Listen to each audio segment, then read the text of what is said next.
We are proud to have the New Mexico Museum of Art be the second U.S. venue for this amazing exhibition, The Birth, Death, Resurrection of Christ, Michelangelo to Tiepolo. The exhibition features the evolving story of Christ from the 15th century to the 19th century during the Renaissance period. It is part of the Museum of New Mexico's mission, as well as the other state museums, other 7 state museums and 8 historic sites under the Department of Cultural Affairs, to bring the art of New Mexico to the world and the world art to New Mexico. It is an amazing opportunity to bring these masterworks from the British Museum here to New Mexico. The exhibition focuses primarily on the artistic process, which is really central to New Mexico, with New Mexico artists, New Mexico being known throughout the world for our art and our artistic process. While it focuses on the birth, death, and resurrection of Christ, it doesn't matter what denomination or affiliation you consider yourself. This exhibition has something for everyone. So it is a great opportunity for our, children as well as adults and artists to explore Renaissance art here in New Mexico. The exhibition opens on January 25th.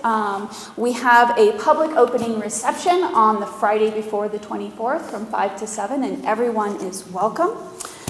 We want to thank the State of New Mexico, the Department of Cultural Affairs, the Museum of New Mexico Foundation, as well as our donors for helping us to bring this amazing exhibition to New Mexico.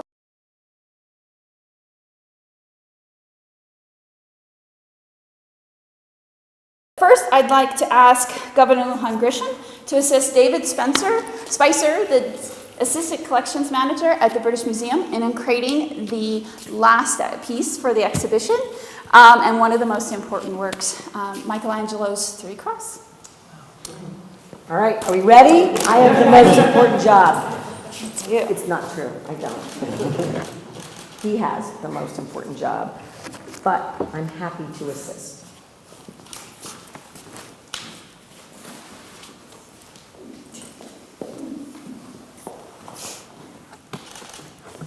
I had the low risk part.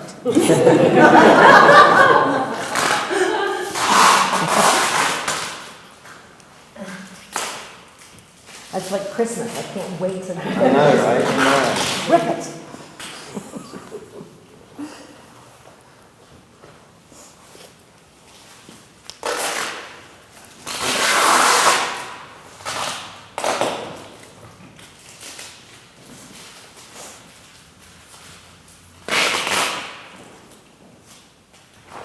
We're nearly there.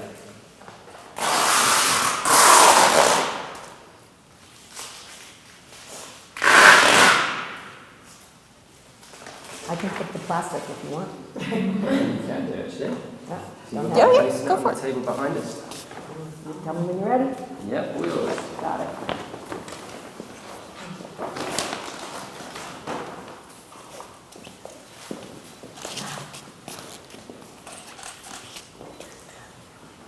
This is Michelangelo's Three Crosses from. You want to get closer to the piece so you can point to it? I know. There you go. This is created in, between 1521 and 1524. It is red chalk on paper, and it is a part of the death section.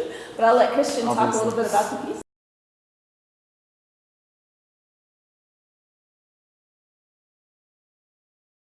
The premise of this exhibition is relatively simple. We've got the birth, death, and resurrection of Christ.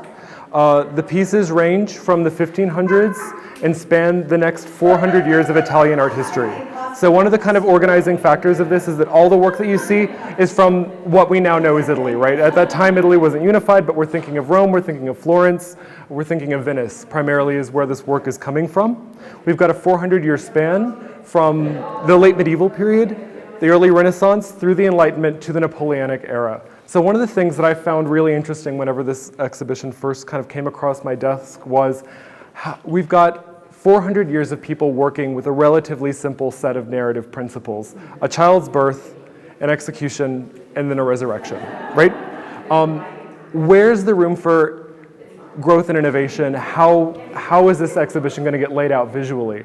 And as I hope to kind of show you guys a bit, one of the really interesting things is looking at the ways that these artists, over this long time span in this one particular place, were able to work within the confines of this well-established narrative to introduce innovation. But here you can see texture in the work of Tiepolo through his much more loose approach to the line work, and in creating these kinds of surfaces on the kind of opulent outfits of the Magi and things like that. But here, look at the very different way that Christ is represented. There's no halo. He's not blessing with his hands. He's a real human child. He's squirming in his mother's lap. He doesn't know why these people are here. He obviously wants to go back to bed. But, you know, absolutely seen in a very human sense, even though you have this sumptuous figure here in these embroidered robes, bowing before him, kissing his foot. So again, the same scene, right? And that's one of the challenges for artists working in this religious imagery. The variety of subject matter is incredibly limited. You know, the Bible's kind of a done deal. You're not going to get any new stories to work with. So your challenge is ways to interpret them and make them meaningful in fresh ways. And here, you know, this crucifixion is all about the emotional impact of what we're seeing. We've got the cross rotated from a frontal view to the side. We've got the incision on Christ's side actually bleeding. We've got this really ferocious kind of movement in terms of the environment, the wind whipping up all of the fantastic fabric and drapery. We've got the two Marys, Mary Magdalene and the Virgin Mary at the foot of the cross, as they usually are. But instead of looking up at Christ, they've turned around, they've been astonished by the fact that God himself has actually appeared out of grief at his son's own crucifixion, which isn't something that we see in a lot of these other images. So we've got these examples of Italian artists working with these set stories, but taking a bit of leeway with how they're interpreting it.